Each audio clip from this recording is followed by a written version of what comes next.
Assalamu alaikum wa rahmatullahi ta'ala wa barakatuhu.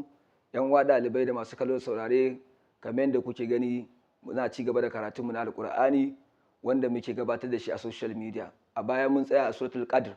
Yanzu Allah ya yarda cikin taimakonsa za mu tashi a suratul Alaq, ma'ana suratul Iqra kenan. Insha Allah ɗalibai a dage a mai da hankali, a dinga ƙoƙari a maimaita karatu domin samun zamansa a cikin zuciya da kuma ƙwaƙwalwa.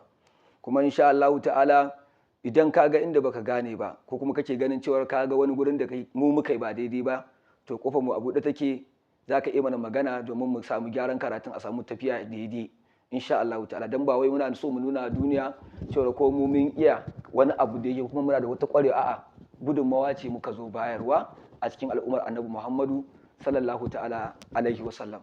Fatan mu Allah ya ba mu dacewa gaba ki da za mu fara karatu. بسم الله الرحمن الرحيم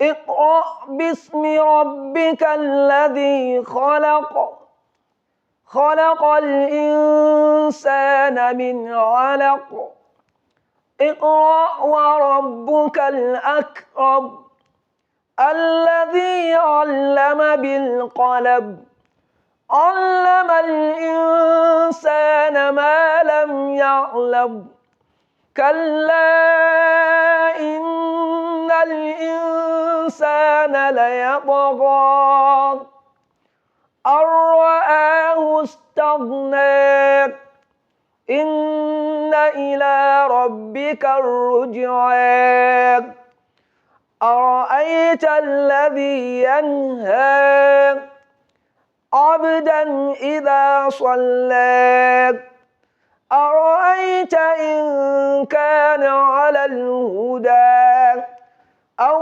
أمر بالتقوى. Alhamdulillah za mu tsaya nan insha Allah, karatunmu na gaba sai mu daga idan muka tsaya.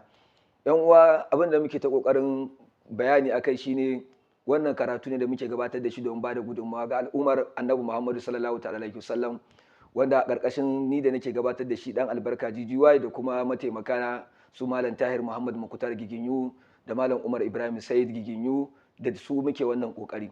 Abinda muke fata daga gare ku yan uwa, ku taya mu da addu'ar neman dacewa. Abinda muke wannan gudunmawa da muke bayarwa, kuma da kuke kallo kuke saurare, muna buƙatar gudunmawar ku ta hanyar ku yi following a TikTok, ku yi mana liking, ku yi mana share don mu kai inda muke so mu kai domin nasarar ta samu al'umma gabaki ɗaya. Kuma insha Allah ta'ala duk abin da kake ganin a Qur'ani dai, ba mu ce larabci ko wani guri ba da sanin bakin sa, in dai kana da confusion a kuma wata matsala da take da alaka da kuma rudewa da kake ganin wani guri ba har da baka sani ba, to kai tambaya a comment section ko kuma kai register da mu a ga WhatsApp number din mu na a profile. Idan ka dauka kai magana za a maka register insha Allah ta'ala, za a baka training din da ya dace da kai. Kuma yan uwa, wannan karatu da muke yi muna so ku taya mu da addu'ar gama shi lafiya, kamar yadda muka faro lafiya, Allah ya sa mu gama lafiya.